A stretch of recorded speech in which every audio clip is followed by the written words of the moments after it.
चलिए बच्चों, आज के इस लेक्चर में हम टॉर्क पढ़ेंगे। टॉर्क किस तरह से बॉडीज के ऊपर लगाई जाती है, आज मैं इसको बहुत इजी करके आपको एक्सप्लेन करूंगा।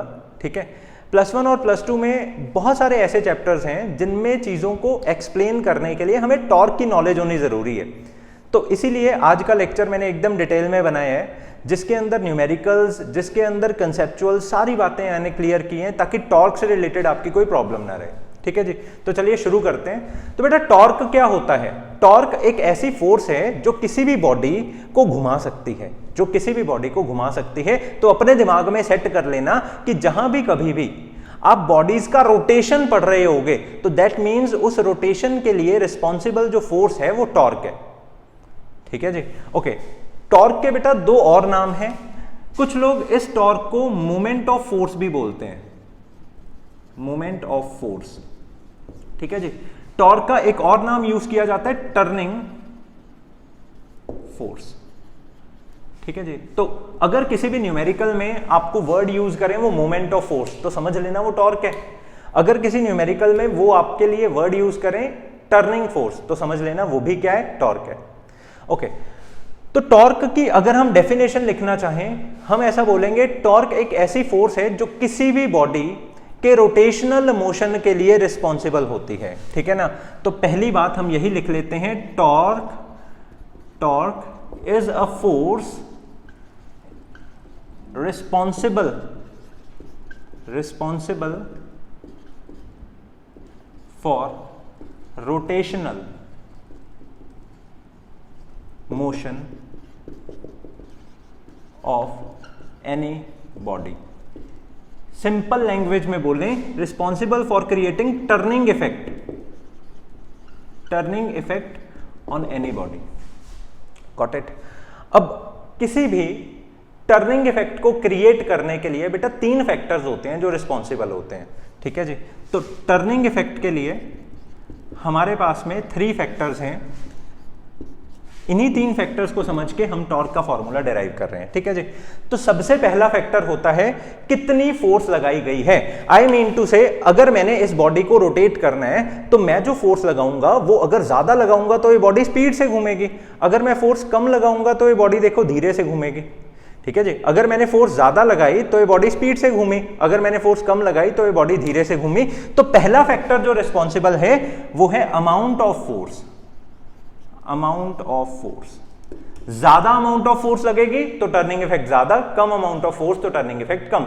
दूसरी बात जो रिस्पॉन्सिबल है, लोकेशन ऑफ फोर्स। हम ऐसा कह सकते हैं कहां पे फोर्स लगी, कहां पे फोर्स, इंग्लिश में बोले तो लोकेशन ऑफ फोर्स, ये दूसरी चीज रिस्पॉन्सिबल है। और तीसरी चीज जो रिस्पॉन्सिबल होती है, किस डायरेक्शन में फोर्स। ठीक है जी, तो कभी भी अगर रोटेशनल मोशन आपको करना है तो 3 बातों का जवाब आपको पता होना चाहिए। अगर आप टॉर्क निकालना चाहते हैं, सबसे पहली बात कितनी फोर्स लग रही है, दूसरी बात कहां पे फोर्स लग रही है, मतलब यहां लग रही है, यहां लग रही है, यहां कहां पे फोर्स लग रही है, तीसरी बात हमारी फोर्स किस डायरेक्शन में लग रही है। डायरेक्शन का रिलेशन है एंगल के साथ, मतलब मैं ऐसे फोर्स लगा रहा हूं या मैं ऐसे फोर्स लगा रहा हूं, मैं किस एंगल पे फोर्स लगा रहा हूं। ठीक है जी, तो पहली बात तो सबको क्लियर है। हम जानते हैं कि अगर हमारी फोर्स ज्यादा होगी तो टॉर्क भी क्या होगा बेटा, ज्यादा होगा। तो पहली बात ने तो हमें यह सिखाया। दूसरी बात को समझने के लिए एक एग्जांपल मैं आपको देता हूं। बेटा, लेट अस सपोज ये हमारे पास में एक स्क्रू है। ठीक है जी, अब आपको मालूम है ना, किसी भी स्क्रू को टाइट करने के लिए हमारे पास में एक पैनल्स होते हैं।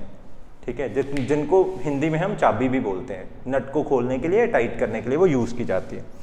अब आप कभी भी ये नोटिस करना कि जब भी कभी भी हमने किसी भी नट को टाइट या क्लोज करना होता है तो उस टाइम पर हम हमेशा जो फोर्स लगाते हैं ना वो एंड पे लगाते हैं। मतलब मैं हमेशा फोर्स यहां लगाता हूं, मैं यहां फोर्स लगाना ज्यादा पसंद नहीं करता। क्यों?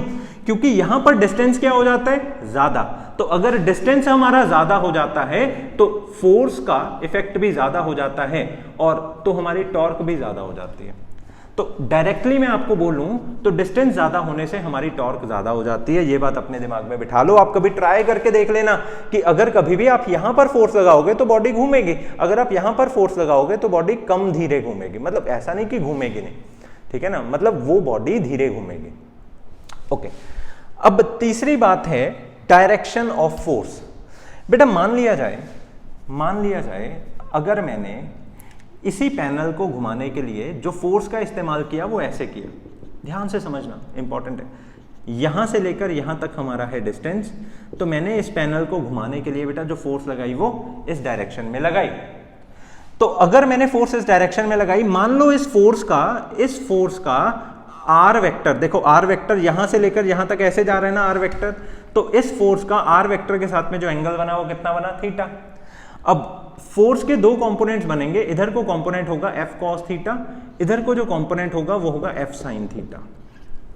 तो हम यहां पर ये नोटिस कर रहे हैं कि एफ कॉस थीटा तो भाई साहब कोई टर्निंग इफेक्ट नहीं देने वाला। जरा फील करके देखो, कॉमन सेंस भी हमें बीच में लगानी है। अगर इस चाबी को मैंने घुमाना है तो भाई साहब ऐसे फोर्स लगाने पे क्या वो घूमेगी, नहीं घूमेगी ना। तो कौन सी वाली फोर्स रिस्पॉन्सिबल होती है चीजों को घुमाने के लिए, हमेशा परपेंडिकुलर फोर्स रिस्पॉन्सिबल होती है। ये हमारी पैरेलल फोर्स थी, ये हमारी परपेंडिकुलर फोर्स है। अपने दिमाग में स्टोर कर लो कि हमेशा परपेंडिकुलर फोर्स रिस्पॉन्सिबल होती है टर्निंग इफेक्ट देने के। तो डायरेक्शन ऑफ फोर्स में मैं यहां पर लिख रहा हूं एफ परपेंडिकुलर या फिर F sine theta is responsible for creating torque. बेटा बात आपके दिमाग में अच्छे से सेट हो गई, ठीक है ना। एफ साइन थीटा रिस्पॉन्सिबल है फॉर क्रिएटिंग टॉर्क। अब इसका एक रीजन मैं आपको देता हूं।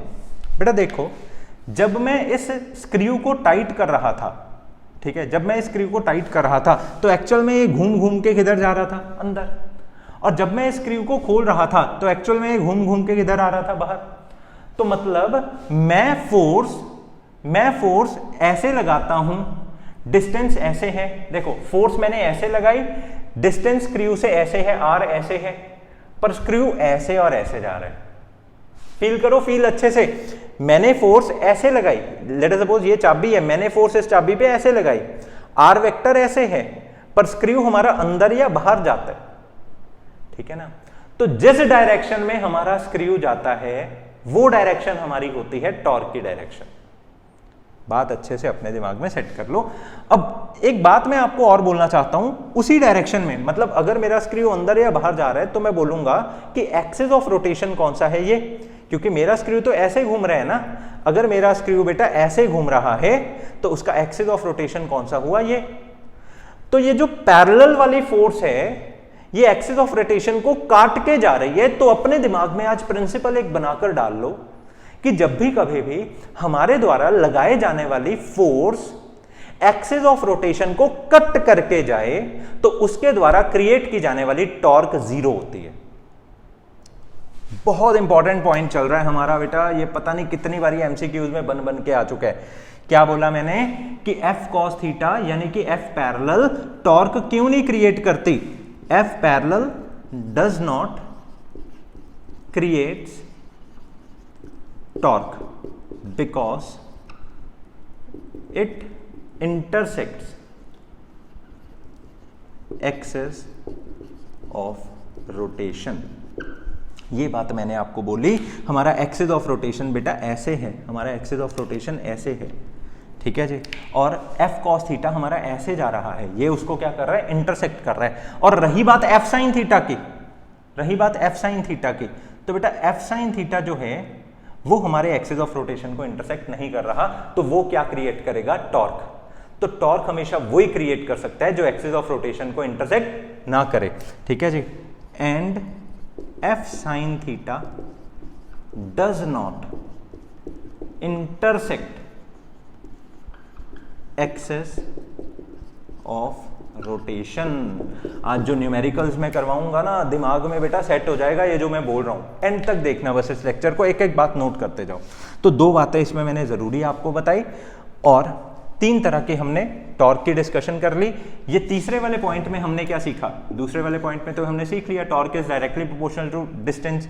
तीसरे में हमने सीखा टॉर्क को क्रिएट करने के लिए F sine theta force responsible होती है, या फिर मैं सिंपल आपको बोलूं कि torque is directly proportional to theta.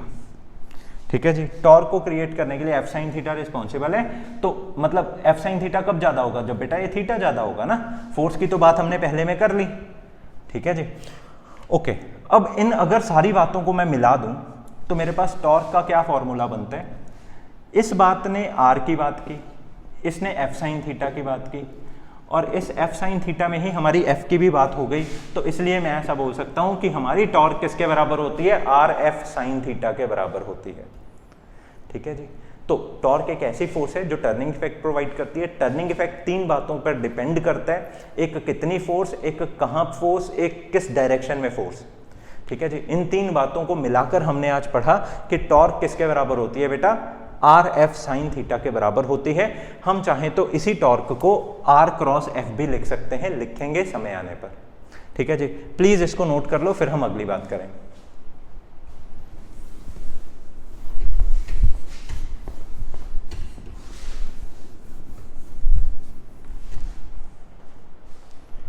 Okay, अब लेट अस सपोज हमारे पास में एक फोर्स है जो कि परपेंडिकुलर लग रही है, ठीक है जी। हमारे पास में बेटा एक फोर्स है जो कि परपेंडिकुलर लग रही है। अब अगर कभी भी हमें उसकी डायरेक्शन कैलकुलेट करने को बोल दे, टॉर्क की डायरेक्शन हमें कैलकुलेट करने को बोल दे, तो हम कैसे कैलकुलेट करेंगे। एक छोटी सी बात है, उसी वाले डायग्राम से ही हम इसको समझ लेते हैं। लेट अस सपोज ये हमारा एक स्क्रू है, इस स्क्रू को इस तरह से पैनल से हम टाइट कर रहे हैं या ओपन कर रहे हैं, ठीक है जी। मैंने इस स्क्रू के ऊपर जो फोर्स लगाई, लेट अस सपोज वो फोर्स मैंने इस डायरेक्शन में लगाई, यहां से यहां का डिस्टेंस r है, तो मतलब इस पॉइंट पे r वेक्टर किधर को लग रहा है, इधर को लग रहा है, तो इसके साथ में एंगल बना थीटा, तो r वेक्टर के साथ में इसका कंपोनेंट कितना हो गया, f cos थीटा, और r वेक्टर के परपेंडिकुलर इसका कंपोनेंट क्या हो गया, f sin theta, f sin theta. तो मैं आपको ये बोल रहा हूं कि हमेशा अगर कभी भी आपने टॉर्क का डायरेक्शन पता करना हो, क्योंकि देखो ना हमारा स्क्रू घूमकर अंदर भी जा सकता है और हमारा स्क्रू घूमकर बाहर भी आ सकता है, तो अगर कभी भी हमने टॉर्क का डायरेक्शन पता करना हो तो हम क्या करेंगे, हम जान चुके हैं कि टॉर्क हमारा होता है आर एफ साइन थीटा के बराबर। और अगर आप इसको वेक्टर फॉर्म में लिखना चाहते हो, वो नोट कर लो, ये अभी तक बताया नहीं था मैंने, वेक्टर फॉर्म में अगर आप लिखना चाहते हो तो ये होता है आर क्रॉस एफ, ठीक है जी। टॉर्क इन वेक्टर फॉर्म क्या होता है बेटा, आर क्रॉस एफ। ध्यान में रखना, आर हमेशा आगे आएगा और एफ हमेशा पीछे आएगा, ठीक है जी। पिछली क्लास में भी मैंने आपको एक बात बताई थी कि अगर आपने इस चीज की डायरेक्शन पता करनी है ना, तो जो आगे है उधर अपना हाथ रखो और एफ की दिशा में घुमा दो, इट इज सो सिंपल। तो आगे कौन है, आर, तो आर की दिशा में रखा मैंने अपना हाथ, उंगलियों को मैंने किधर घुमाया, एफ की दिशा में, एफ की दिशा में उंगलियों को घुमाया, अंगूठा मेरा क्या बता देगा, डायरेक्शन ऑफ टॉर्क, ठीक है जी। तो डायरेक्शन ऑफ टॉर्क हमें थंब से पता लग जाएगी, ठीक है जी, ठीक है। और आर किधर, आर की डायरेक्शन में हमने क्या रखना है, हैंड ओरिएंट करना है, ठीक है। एफ की डायरेक्शंस में हमने फिंगर कर्ल करनी है, गॉट इट। एफ की डायरेक्शन में फिंगर्स को कर्ल करना है, आर की डायरेक्शन में हैंड को ओरिएंट करना है। Thumb will tell the direction of torque, it is so simple, ठीक है। ओके, इस चीज को हम बोलते हैं right hand rule, right hand rule. तो कभी भी अगर टॉर्क की हमें डायरेक्शन निकालनी है तो वो टॉर्क की डायरेक्शन बच्चों किससे आ सकती है, राइट हैंड रूल से आ सकती है। अब एक बात मैं आपकी नॉलेज में और ऐड कर दूं कि बेटा जब भी कभी भी आप अपनी उंगलियों को एंटी क्लॉकवाइज घुमाते हैं, कैसे घुमाते हैं, एंटी क्लॉकवाइज घुमाते हैं, तो उसके द्वारा जो टॉर्क क्रिएट की जाती है वो पॉजिटिव मानी जाती है, ठीक है जी। जब भी आपकी उंगलियां क्लॉकवाइज घूमे तो उसके द्वारा जो टॉर्क क्रिएट की जाएगी वो बेटा नेगेटिव टॉर्क क्रिएट की जाएगी। मतलब अगर ऐसे हम करेंगे तो स्क्रू हमारा बाहर आ रहा है, मतलब अगर उंगली, हाथ को मैंने ऐसे रखा, उंगलियों को ऐसे घुमाया तो स्क्रू हमारा बाहर आ रहा है, स्क्रू हमारा बाहर आ रहा है, तो मैं बोलूंगा आउटवर्ड टॉर्क, इसको आउटवर्ड टॉर्क भी बोल सकते हैं। और अगर बाय चांस मेरा आर ऐसे हो और फोर्स में ऐसे लगा रहा हूं तो स्क्रू मेरा अंदर जाएगा, मतलब अगर इसी पैनल को मैं ऐसे फोर्स लगाऊं तो स्क्रू मेरा टाइट हो जाएगा, अंदर जाएगा, तो इसको मैं क्या बोलूंगा बेटा, इनवर्ड टॉर्क। ठीक है जी, बात दिमाग में बैठ गई। कब टॉर्क पॉजिटिव लेनी है, कब टॉर्क नेगेटिव लेनी है, सब आपको समझ में आ गया। ठीक है जी, ये टॉर्क का कंसेप्ट समझने के बाद आपको 50% चीजें क्लियर हुई हैं। न्यूमेरिकल्स करने के बाद आपको रिमेनिंग 50% चीजें क्लियर होंगी। ठीक है जी, तो चलिए हम क्वेश्चंस करते हैं। क्वेश्चंस पहले मैं थोड़े इजी लूंगा, ठीक है, फिर एक दो क्वेश्चन अच्छा कंसेप्ट बताने के लिए थोड़ा मैं टेढ़ा कर दूंगा। ठीक है, ओके।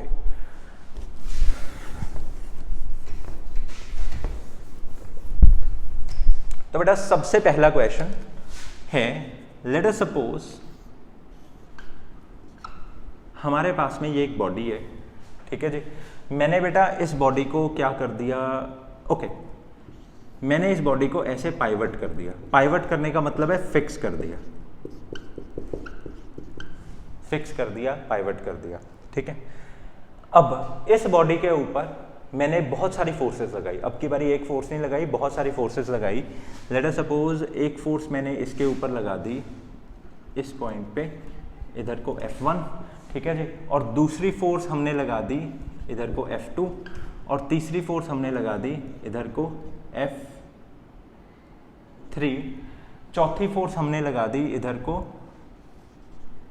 F4, पांचवी फोर्स हमने लगा दी इधर को F5, छठवीं फोर्स हमने लगा दी इधर को F6। बहुत सारी हमने फोर्सेस यहां पे लगा दी। हमें कोई पूछे find torque due to all forces. ठीक है जी, टॉर्क बताइए बेटा due to all the forces. कैसे हम बता पाएंगे टॉर्क? ठीक है, एक चार्ट सा ड्रॉ कर लेते हैं, बारी बारी सभी फोर्सेस के द्वारा टॉर्क हम क्रिएट करेंगे। यहां मैंने रखा फोर्सेस, ठीक है जी, यहां मैंने एक काम करते हैं, टॉर्क की डायरेक्शन बतानी है हमने इसमें। अभी पहले डायरेक्शन पे काम करते हैं। ठीक है, find torque direction due to all the forces. Okay, यहां पर टॉर्क की डायरेक्शन, ठीक है, एक और पॉइंट इसमें ऐड कर लेते हैं कि which force create greatest torque. ठीक है जी, find torque direction due to all forces, which force create greatest torque, ये हमारा क्वेश्चन है। ओके, नाउ सबसे पहले F1, F2, F3, F4, F5, F6, ये हमारे पास 6 फोर्सेस हैं। सबसे पहली फोर्स मेरी कौन सी है? F1। हमने देखा कि इस पॉइंट से यहां पर लग रही है ना ये फोर्सेस, मतलब ये पूरी एक बॉडी है, ये मेरा ओरिजिन है जो बॉडी के अंदर ही लाई कर रहा है। ठीक है ना, इस पॉइंट से इस पॉइंट तक डिस्टेंस मेरा r है। अब कभी भी अभी हम ये नोट करके चलें, कभी भी अब हमारे डिस्टेंस की ही डायरेक्शन में जो फोर्स लगे उसके द्वारा कोई टर्निंग इफेक्ट नहीं होता। तो F1 के द्वारा बेटा टॉर्क कितनी होएगी? 0 होएगी। ठीक है, ग्रेटेस्ट की तो हम बात ही क्या करें। अब अगली हम बात करते हैं F2 की।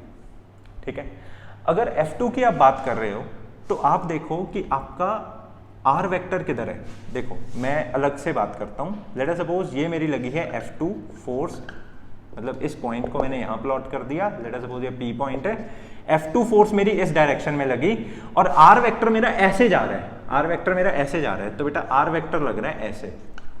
ठीक है, इन दोनों में एंगल कितना बना? कुछ थीटा एंगल बना। अब F2 का R वेक्टर की डायरेक्शन में जो कंपोनेंट होगा that will be F cos theta. ठीक है जी, और इसके परपेंडिकुलर जो कंपोनेंट होगा that will be F sin theta. समझे मेरी बात?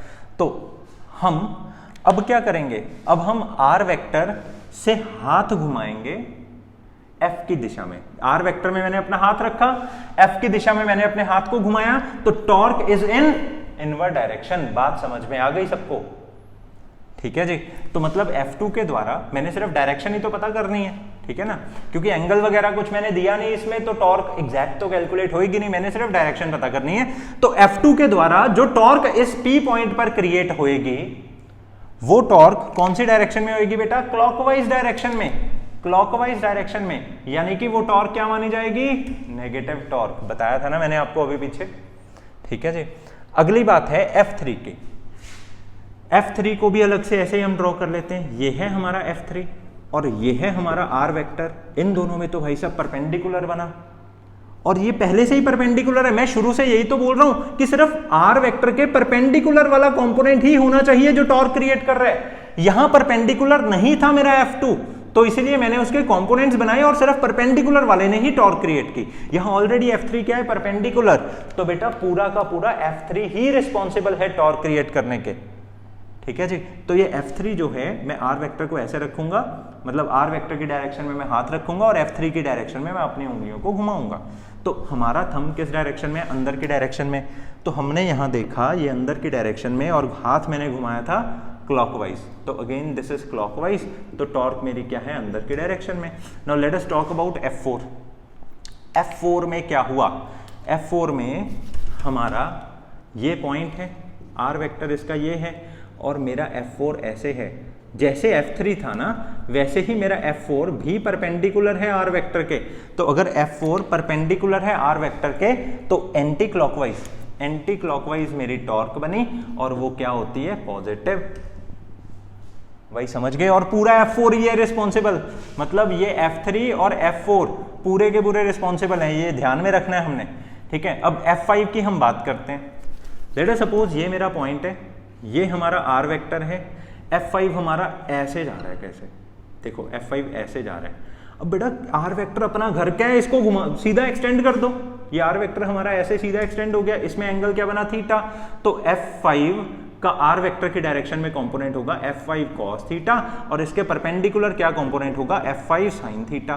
तो एज अ रिजल्ट आर की डायरेक्शन में हाथ रखा, F5 की डायरेक्शन में घुमाया, again it is anti clockwise, मतलब ये पॉजिटिव है। F6 की अगर मैं बात करूं, ये फिर से बेटा एक्सिस ऑफ रोटेशन को काट के जा रहा है, उस पॉइंट ऑफ एक्सिस को वो काट के जा रहा है, उस पाइवट पॉइंट को, ये फिक्स पॉइंट है, ये मेरा फिक्स पॉइंट है, ये मेरा पाइवट पॉइंट है।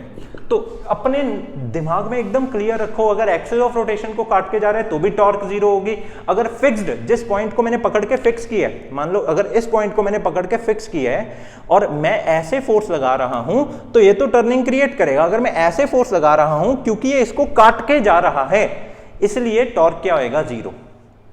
ठीक है, तो F6 का भी टॉर्क क्या हो जाएगा बेटा, जीरो। तो मैक्सिमम टॉर्क किसने क्रिएट की, उन्होंने क्रिएट की जो पूरे के पूरे ही डिवोटेड थे, ये मैंने निशानी लगा ली थी पहले ही एरो लगा के। F3 और F4 creates greatest torque, F3 and F4 creates greatest torque. ठीक है जी, ये बातें समझने के बाद ना कभी बेटा टॉर्क की डायरेक्शन निकालने में आप नहीं कंफ्यूज हो सकते, ये बात पक्की है। ठीक है जी, अब अगली बात हम करते हैं। अगला न्यूमेरिकल आ रहा है, सिंपल है। ठीक है, लेट अस सपोज आपको किसी ने बोला कि एक पेंडुलम है इस तरह से, हमने इस पेंडुलम को उठाकर यहां किया इस तरह से, ये पेंडुलम 1 kg का है, गॉट इट। और ये वाला पॉइंट मैंने इस पेंडुलम का पाइवट किया, मतलब फिक्स किया। पाइवट का मतलब फिक्स होता है, कील से ठोक देना होता है पाइवट का मतलब। ठीक है, ओके, यहां पर मैंने एंगल ट्रेस किया इस पेंडुलम का 30 डिग्री। आपको किसी ने पूछा find torque due to gravitational force. Okay, एक काम करो, find torque due to all the forces on the body of 1 kg। ठीक है जी, जितनी भी फोर्सेस लग रही हैं इस 1 kg की बॉडी के ऊपर, उन सब के कारण क्या क्रिएट करना है, क्या फाइंड करना है, टॉर्क। अब मैंने सिर्फ टॉर्क की डायरेक्शन नहीं पूछी, अब एग्जैक्ट टॉर्क हमने फाइंड करना है। ठीक है जी, एक बात और आपको थोड़ी सी कन्वीनियंस दे दी, टेक GS 10 मीटर पर सेकेंड स्क्वायर। ठीक है जी, और इसकी ऑप्शंस भी मैंने आपको दे दी, 10 न्यूटन पर मीटर। ठीक है, क्योंकि देखो ना बेटा टॉर्क जो होता है वो R क्रॉस F होता है, this is for metre, this is for newton, तो ऐसा यूनिट टॉर्क का कितना होता है, न्यूटन मीटर। ठीक है जी, दूसरा है 6, तीसरा है 7, चौथा है 7.5 न्यूटन पर मीटर, न्यूटन पर मीटर, न्यूटन पर मीटर। Got it. 10, 6, 7, 7.5, एक काम करो 1, 5 कर लो, 10, 6, 5, 7.5, ठीक है। ओके, शुरू करते हैं क्वेश्चन। लेट अस सपोज मैंने इस बॉडी का फ्री बॉडी डायग्राम बनाया। जब मैंने इसका फ्री बॉडी डायग्राम बनाया, मैंने ये ऑब्जर्व किया कि 1 kg पर एक डाउनवर्ड फोर्स लग रही है, कितनी बेटा, mg। 1 kg पर mg फोर्स डाउनवर्ड लग रही है और इस रस्सी में थोड़ी सी एक्सटेंशन आएगी, फॉर दैट रीजन हमारी टेंशन इस तरह से लग रही है, ठीक है जी। तो दो फोर्सेस लग रही हैं। सबसे पहली फोर्स क्या है, टेंशन ऑन स्ट्रिंग। दूसरी फोर्स क्या है, mg। ओके, अब हमने ये नोटिस किया कि ये हमारा r डिस्टेंस है, ये हमारा क्या है, r डिस्टेंस है, और ये जो टेंशन वाली फोर्स है ये उसके फिक्स्ड पॉइंट को बेटा क्रॉस करके जा रही है, ठीक है जी। अगर टेंशन उसके फिक्स्ड पॉइंट को क्रॉस करके जा रही है तो उसके द्वारा टॉर्क कितनी होगी, 0, ठीक है जी। तो torque due to tension will be equal to 0 as it passes through pivot, यानी कि फिक्स्ड पॉइंट, ठीक है। तो टेंशन टॉर्क के द्वारा, टॉर्क टेंशन के द्वारा क्या होगी, 0 होगी। अगली बात हम करते हैं mg की। देखो mg वाली फोर्स ऐसे लगी, r वेक्टर मेरा कैसे है, ऐसे है। अगर यहाँ 30 बना तो यहाँ भी क्या बना बेटा, 30 बना, वेरी सिंपल ना। तो इसका मैं अगर फ्री बॉडी बनाता हूँ, देखो r वेक्टर मेरा ऐसे है, mg वाली फोर्स मेरी ऐसे लगी, एंगल कितना है, 30 डिग्री है। तो अब हमारी टॉर्क कितनी होगी, torque due to mg, torque due to mg कितनी होगी बेटा, टॉर्क का फॉर्मूला होता है RF sin theta. Now let us suppose r भी आपको 1 मीटर दिया हुआ है, ठीक है जी। r अगर आपको 1 मीटर दिया है तो r को मैंने 1 मीटर भर दिया। फोर्स कितनी है, m इंटू जी है, साइन 30 डिग्री हमने ऐसे लिख दिया। तो 1 इंटू मास कितना है, 1 किलो, g की वैल्यू कितनी है 10, साइन 30 की वैल्यू कितनी है बच्चों 1/2, तो 2 1 जा 2 5 जा, तो आंसर इज 5 न्यूटन मीटर। ये लगी हमारी टॉर्क, ठीक है जी। तो mg के द्वारा टॉर्क ड्यू टू mg हमारी कितनी होगी, 5 न्यूटन मीटर, ठीक है। तो दो ही फोर्सेस लग रही थी उस बॉडी के ऊपर, दोनों के द्वारा हमने टॉर्क निकाल ली, ठीक है जी। चलिए एक और क्वेश्चन करते हैं। इसमें पैरेलल फोर्सेस लगा के देखते हैं हम किसी भी बॉडी के ऊपर। मान लिया जाए ये मेरे पास में एक बॉडी है, ठीक है, रिजिड है। मैंने पिछली क्लास में ही आपको क्लियर कर दिया था, सारी बॉडीज रिजिड लेनी है इसमें। इसको सेंटर से मैंने फिक्स कर दिया। मान लो कोई डिस्क है, सेंटर से मैंने इसको फिक्स कर दिया और ऐसे मैं इस डिस्क को क्या कर रहा हूँ, रोटेट, समझ गए ना। तो ये पॉइंट हमारा पाइवट है, पाइवट पॉइंट मतलब फिक्स्ड पॉइंट। ऊपर को ऐसे लगी 20 न्यूटन की फोर्स, नीचे को ऐसे लगी बेटा 10 न्यूटन की फोर्स, गॉट इट। और किसकी जरूरत पड़ेगी, रेडियस की। ये 2 मीटर है, ये भी क्या है 2 मीटर है। आपको उन्होंने बोला find net torque, find net torque, ठीक है जी, ओके। तो सबसे पहले मैं जो टॉर्क क्रिएट करूंगा वो 20 न्यूटन के कारण क्रिएट कर देता हूं, ठीक है। टॉर्क ड्यू टू 20 न्यूटन, बेटा कितनी होगी 20 न्यूटन के द्वारा टॉर्क। टॉर्क का फॉर्मूला होता है हमारा RF sin थीटा। बेटा सारी की सारी फोर्स हमारी r के परपेंडिकुलर ही लग रही है, तो साइन थीटा, थीटा की जगह पे तो मैं क्या लिखना पसंद कर रहा हूं 90 डिग्री। r कितना है हमारा 2 मीटर, ठीक है। f कितना है हमारा 20, तो ये बन गया 40 न्यूटन मीटर, 40 न्यूटन मीटर। इसी तरह से torque due to 10 newton force कितनी है, 10 न्यूटन फोर्स के कारण टॉर्क हमारी हो जाएगी, torque is equal to RF sin 90। Sine 90 की वैल्यू बच्चों 1 है, r है मेरा 2 मीटर, फोर्स मेरी लगी 10 न्यूटन, तो 2 इंटू 10 2 × 10 इज 20 न्यूटन मीटर। तो ऑब्वियसली बेटा अगर फोर्स आधी थी तो टॉर्क भी तो आधी लगनी थी। हाँ, अब आ गई बात डायरेक्शन की। आप देखो यहां पर हमने हाथ रखा आर की दिशा में, उंगलियां घुमाई एफ की दिशा में, तो डायरेक्शन किधर है? इनवर्ड। ठीक है जी, मतलब ऐसे को बोलते हैं हम क्लॉकवाइज। ठीक है, क्लॉकवाइज, और डायरेक्शन हमारी इनवर्ड है। क्लॉकवाइज के कारण मैं इस टॉर्क को क्या मानूंगा? Negative torque. ठीक है, क्योंकि क्या है? क्लॉकवाइज है। और ये वाली टॉर्क को मैं क्या मानूंगा?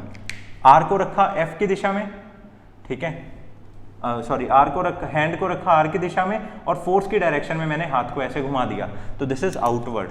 तो ये है हमारी टॉर्क पॉजिटिव, क्योंकि ये क्या है? Anti clockwise.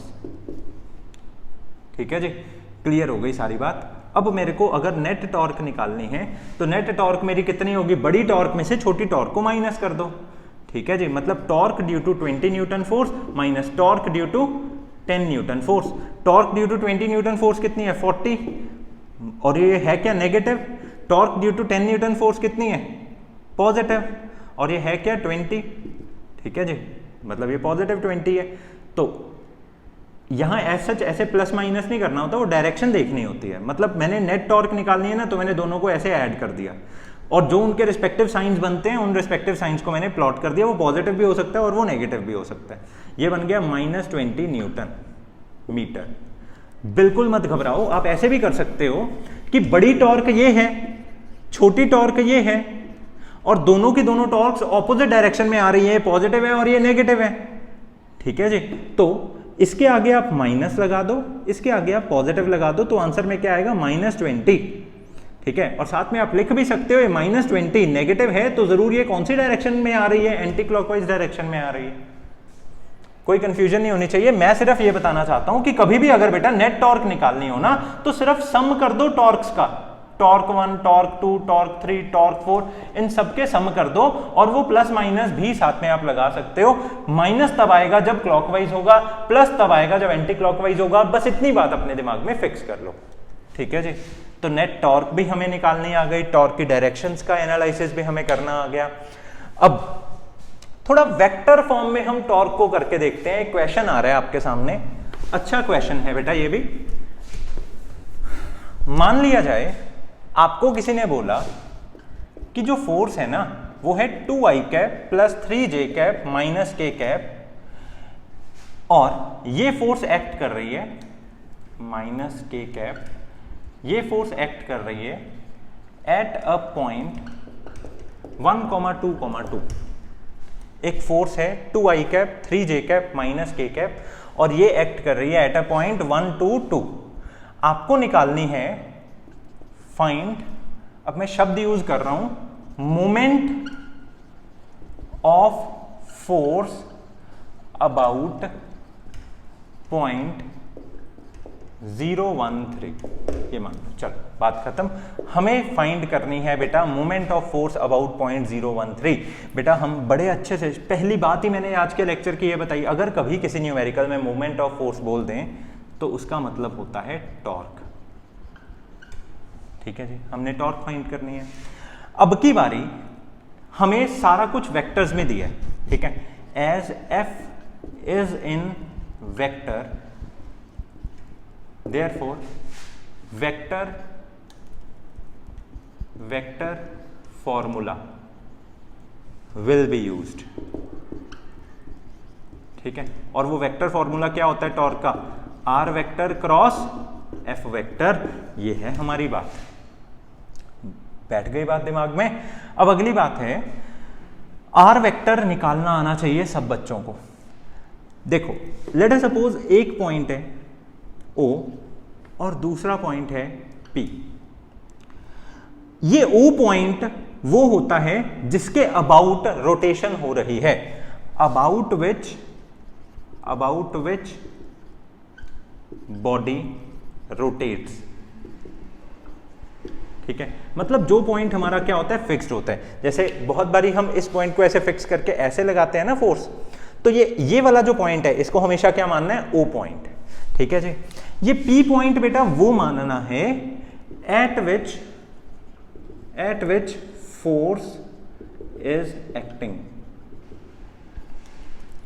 at which force is acting। ये वाला पॉइंट हमने वो मानना है जहां पर क्या लग रही हो, फोर्स लग रही हो। और O पॉइंट से लेकर P पॉइंट तक जो हम वेक्टर ड्रॉ करते हैं उस वेक्टर को हम बोलते हैं आर वेक्टर। बात बैठ गई ना दिमाग में? इस वेक्टर को बेटा हम क्या बोलते हैं? Are vector.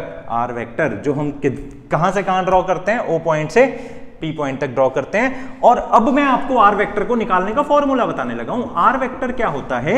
इस P पॉइंट के वेक्टर को, मतलब P पॉइंट के वेक्टर को माइनस कर दो O पॉइंट के वेक्टर के साथ। ठीक है जी। तो आर वेक्टर क्या होता है? P पॉइंट के वेक्टर को माइनस कर दो O पॉइंट के, मतलब ये P पॉइंट मेरा है क्या? यहां पर फोर्स कहां एक्ट कर रही है? 1 2 2 पे। तो जहां फोर्स एक्ट करे वो पॉइंट है 1 2 2। जिसके अबाउट फोर्स एक्ट करे, जिसके अबाउट बॉडी टर्न करे वो पॉइंट है हमारा O। ये है 0 1 3। पढ़ लो अच्छे से क्वेश्चन को। तो अब अगर मेरे को आर वेक्टर फाइंड करना है ना, तो आर वेक्टर को फाइंड करने का मेरा बेस्ट फॉर्मूला क्या है? जहां तक, मतलब अगर मेरा आर वेक्टर इस डायरेक्शन में ऐसे बना है तो 1 में से माइनस करना है 0 को, 2 में से माइनस करना है 1 को, 2 में से माइनस करना है 3 को, मतलब x को x से माइनस, y को y से माइनस और z को z से माइनस करो। बहुत सिंपल है। ठीक है जी। तो आप क्या करोगे? आप 1 माइनस 0 करोगे, दिस विल बी 1। अब x एक्सिस है ना, आप यहां वेक्टर लिखने जा रहे हो तो इसके आगे आई कैप डाल दो। 2 माइनस 1 करोगे, ये आ जाएगा 1। अब y एक्सिस है ना, तो इसके आगे j कैप डालोगे। अब 2 माइनस 3 करोगे, ठीक है, 2 माइनस 3 करोगे, दैट विल बी -1। इसके आगे क्या लगाओगे बेटा? k cap. तो आर वेक्टर हमारा क्या बना? i cap plus j cap minus k cap. और ऑलरेडी क्वेश्चन में हमें f वेक्टर तो दिया ही हुआ है। ठीक है बेटा, अगर f वेक्टर आपको दिया हुआ है, ये बन गया 2i cap plus 3j cap minus k cap. बेटा ये पेपर में आ सकता है, मैं बार बार आपको बोल रहा हूं। आर वेक्टर डिजाइन करना बहुत सिंपल है। एक पॉइंट लिखो O, एक पॉइंट लिखो P। O पॉइंट वो है जिसके अबाउट आपने रोटेट करना है, वो पॉइंट क्या है? 0 1 3। और P पॉइंट वो है जिस पर हमने फोर्स लगानी है, ये है 1 2 2।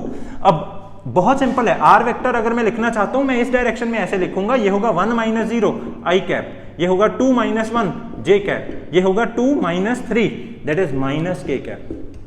कितना सिंपल है। ठीक है, तो आर वेक्टर हमारे पास आ चुका है, फोर्स वेक्टर हमारे पास आ चुका है। अब हमने लिखनी है टॉर्क। बेटा टॉर्क होती है वेक्टर फॉर्म में आर क्रॉस एफ के बराबर, तो मतलब इनका क्रॉस प्रोडक्ट करना है। अब क्रॉस प्रोडक्ट करने का एक बेस्ट तरीका मैंने क्लास में बताया हुआ है आपको। ठीक है जी, मतलब यहां आज बताने लगा हूं। ठीक है, जिनको आता है वो अपने आप फटाफट कर दो क्रॉस प्रोडक्ट। जब भी बेटा दो वेक्टर्स का क्रॉस प्रोडक्ट करना हो ना, सबसे पहले डिटर्मिनेंट मेथड को यूज करो, ये सबसे बेस्ट लगता है मेरे को। पहले आई कैप, फिर जे कैप और फिर के कैप लिखा। आई कैप का साथी आर वाला क्या है? 1, जे वाला क्या है? 1, के वाला क्या है बेटा? -1।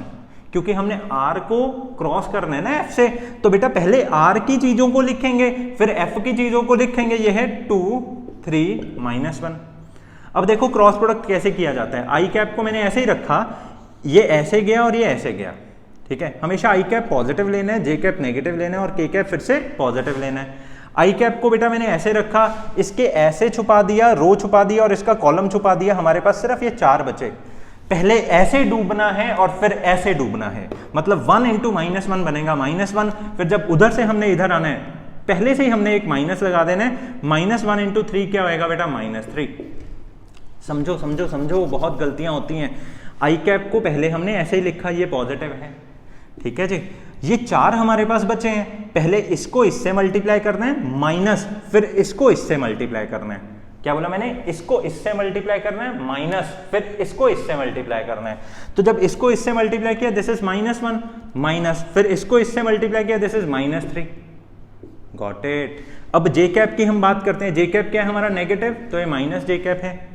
अब इसकी रो है हमारी ये, इसका कॉलम है हमारा ये ऐसे गया और ये ऐसे गया। अब मेरे पास ये 4 बचे हैं। पहले इसको इससे मल्टीप्लाई करना है, मतलब 1 × -1, दिस इज -1 माइनस, फिर इसको इससे मल्टीप्लाई करना है, मतलब -1 × 2, दिस इज -2। बहुत सारे बच्चे ना ये माइनस नहीं लगाते हैं, बीच वाला ध्यान से समझ लो। ठीक है, प्लस के कैप हमने ऐसे किया। अब बेटा के कैप की बारी है, तो के कैप का रो और के कैप के कॉलम को हम ऐसे छुपा देंगे, ऐसे और ऐसे कर देंगे। पहले इसको इससे हमने मल्टीप्लाई किया, दिस इज 3 माइनस, फिर इसको इससे हमने मल्टीप्लाई किया, दिस इज 2। अब जब इसको हमने सॉल्व किया, ये बना हमारा माइनस और माइनस तो प्लस हो गया, ये भी माइनस और माइनस प्लस हो गया, तो बेटा 3 - 1 क्या आ गया 2i कैप, 2 - 1 क्या आ गया 1 j कैप, ये हो गया माइनस j कैप, ठीक है। 3 - 2 क्या हो गया 1 k कैप। तो हमारा टॉर्क का वेक्टर क्या बना 2i cap minus j cap plus 1 k cap. एक नॉलेज की बात बताऊं बेटा, मान लो ये r वेक्टर है, ये f वेक्टर है, जब भी मैं r का क्रॉस प्रोडक्ट करता हूं f के साथ, तो जो लास्ट में मेरे पास वेक्टर मिलता है वो वेक्टर हमेशा परपेंडिकुलर होता है इन दोनों के क्रॉस प्रोडक्ट के, ठीक है जी। मतलब ये टॉर्क वाला वेक्टर क्या होगा, it will be perpendicular to r vector and f vector. जिन दोनों का क्रॉस प्रोडक्ट करके ये बना है ना, उन दोनों के ही रिस्पेक्टिवली ये वाला वेक्टर क्या होगा परपेंडिकुलर होगा। मतलब अगर मेरा r ऐसे एक्ट कर रहा था, f ऐसे एक्ट कर रहा था, मेरा टॉर्क वाला वेक्टर ऐसे एक्ट करेगा, ऐसे एक्ट करेगा, समझ गए ना। या फिर अगर मेरा r ऐसे एक्ट कर रहा था, फोर्स ऐसे एक्ट कर रहा था, टॉर्क इसके ऐसे, r के भी परपेंडिकुलर f के भी परपेंडिकुलर। बात समझ में लगी ना, ठीक है जी। ओके इसमें हमने मोमेंट ऑफ फोर्स बतानी थी, उसके अबाउट वो हमने बेटा बता दी है। अगर कोई आपको बोले कि इसका मैग्नीट्यूड बताओ, मतलब मेरे को कोई लेना देना नहीं कि टॉर्क कितनी कितनी कौन कौन से एक्सेस में लगी है, मेरे को सिर्फ इसका मैग्नीट्यूड बताओ, ठीक है जी। तो टॉर्क का बेटा मैग्नीट्यूड कैसे पता लगेगा, under the root of i के साथी का स्क्वायर 2 स्क्वायर प्लस j के साथी का स्क्वायर -1 का स्क्वायर, k के साथी का स्क्वायर 1 का स्क्वायर, ये बन गया under the root of 4 + 1 + 1, this is under the root of 6। इतना मैग्नीट्यूड है किसका बेटा, टॉर्क का। इतनी अमाउंट ऑफ टॉर्क लगी है, ठीक है जी। ओके अब जो मैं अगली बात आपसे करने जा रहा हूं वो है कि क्या कभी ऐसे हो सकता है हमारी टॉर्क तो हो पर टर्निंग इफेक्ट ना हो। बड़ा ही सेंसिटिव और बड़ा ही अच्छा केस है ये, और पता नहीं कितनी बार ये केस बच्चों को कंफ्यूज करने के लिए कॉम्पिटिटिव्स में या फिर आपके क्वेश्चंस में, मतलब जो होते हैं ना एनसीईआरटी एग्जाम्पलर के या हाई ऑर्डर थिंकिंग स्किल्स के क्वेश्चंस, ये यूज किया जाता है, ठीक है। चलो हम इसको सीखते हैं, 5 मिनट लगेंगे, आपके दिमाग में फिक्स हो जाएगा, ठीक है। ओके इसको नोट कर लो बेटा।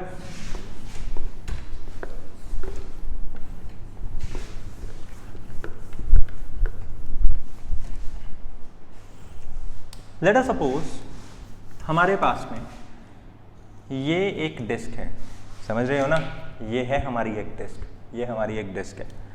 इस डिस्क का ये वाला एक पॉइंट है जो पाइवटेड है, और इसके अबाउट मैं इस डिस्क को रोटेट कर रहा हूँ, ठीक है। हमने इस डिस्क के ऊपर बेटा जो फोर्स लगाई वो ये फोर्स लगाई, ठीक है। आर वेक्टर कैसा है हमारा, ऐसा है, ठीक है। मेरे को बस एक बात का जवाब दो, क्या ये वाली फोर्स, क्या बेटा ये वाली फोर्स जो है ये टॉर्क क्रिएट करेगी? आपका जवाब है यस सर, ऑब्वियसली, क्योंकि ये वाली फोर्स कौन सा, इस फिक्स्ड पॉइंट को इंटरसेक्ट करके जा रही है। टॉर्क तो वो नहीं ना क्रिएट करता जो एक्सिस ऑफ रोटेशन के इंटरसेक्शन में हो, जो एक्सिस ऑफ रोटेशन के, मतलब अगर ये मेरी डिस्क है तो अगर मैं कोई ऐसे को फोर्स लगाऊं वो टॉर्क नहीं क्रिएट करेगा।